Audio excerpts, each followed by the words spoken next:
Top U.S. companies are now in negotiations to agree on new safety standards for their clothing-producing contractors in Bangladesh, after a garment factory's collapse in Dhaka killed more than 1,100 workers in April. The move comes after these companies, most prominently including Walmart and Gap, refused to sign onto a fire and safety standards agreement, announced weeks ago, that has received wide backing among European companies. Yet labor advocates are disparaging the new talks, suggesting the results will likely not be binding and thus will not be able to ensure worker safety.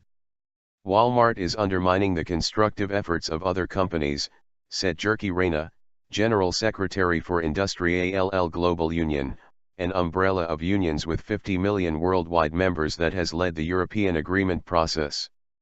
The kind of voluntary initiative being put forward by Walmart and Gap has failed in the past and will again fail to protect Bangladeshi garment workers. The new discussions, announced last Thursday, are being sponsored by the Bipartisan Policy Center, BPC, a Washington-based think tank, and are co-chaired by two respected former U.S. Senators, George Mitchell and Olympia Snowe. The negotiations also include several U.S. and Canadian trade associations. Over the next several weeks, we look forward to building on past efforts and seeking input from key stakeholders to forge an effective response, Jason Grumet, president of the Bipartisan Policy Center, said. Currently, the process is aiming to come up with a final agreement on new standards for Bangladeshi contractor factories by July. The BPC did not respond to a request for comment for this story. We are hopeful that these discussions will result in a plan for long-lasting change for the garment industry in Bangladesh, said Bill Chandler, Vice President of Global Corporate Affairs for Gap, include. We believe the American alliance can be a powerful path forward to achieve lasting change in Bangladesh, and will build upon the work that is already underway. A spokesperson for Target also confirmed the company's involvement in the BPC-facilitated talks process. A Walmart spokesperson emphasized the company had already taken a number of actions that meet or exceed other factory safety proposals.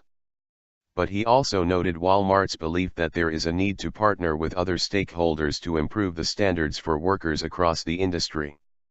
Non-binding, not good enough.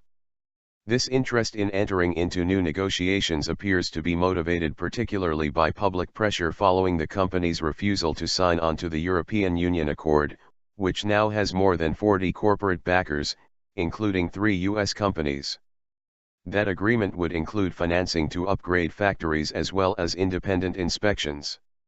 In addition to concerns over potential costs and the prospect of court litigation, a key sticking point for U.S. companies over the EU proposal has been that the agreement would be legally binding. According to documents on Gap's corporate website, for instance, in mid-May the company was ready to sign on today with a modification to a single area, how disputes are resolved. With this single change, this global, historic agreement can move forward with a group of all retailers, not just those based in Europe.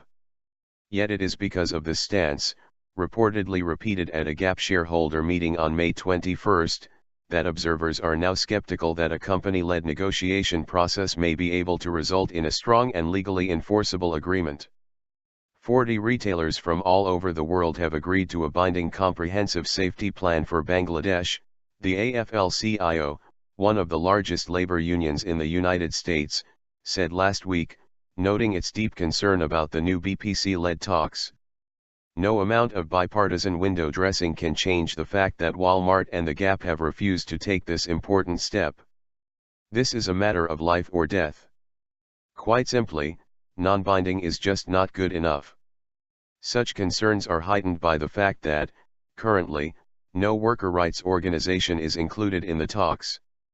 This is the latest, and probably most sophisticated, in a series of industry public relations gambits designed to deflect attention from the real issue, the refusal of these companies to make a binding commitment to clean up their factories in Bangladesh, Scott Nova, executive director of the Worker Rights Consortium, an advocacy group, said in an email.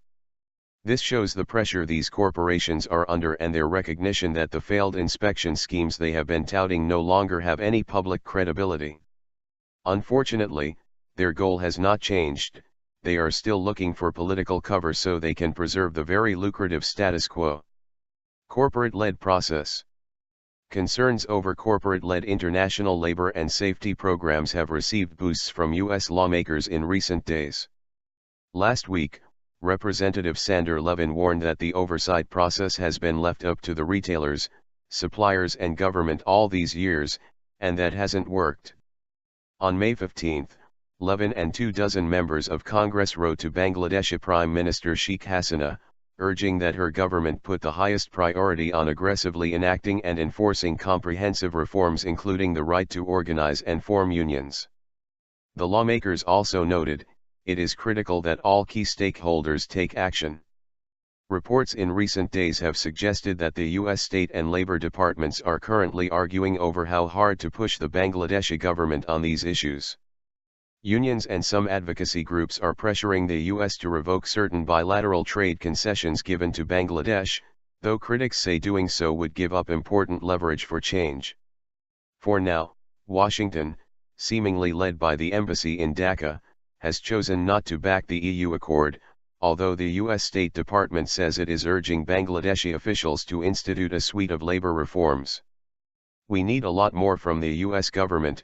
Why the embassy has decided not to endorse the EU standards is beyond me, said Charles Kernaghan, executive director of the Institute for Global Labor and Human Rights, a watchdog group. Of course, we have to remember that even the EU accord hasn't put any emphasis on workers' right to organize. It's only workers themselves that can win their rights, and they can do so only once they have the right to organize and bargain collectively. The U.S. government needs to do far more on two issues, binding agreements on safety codes and the right to organize.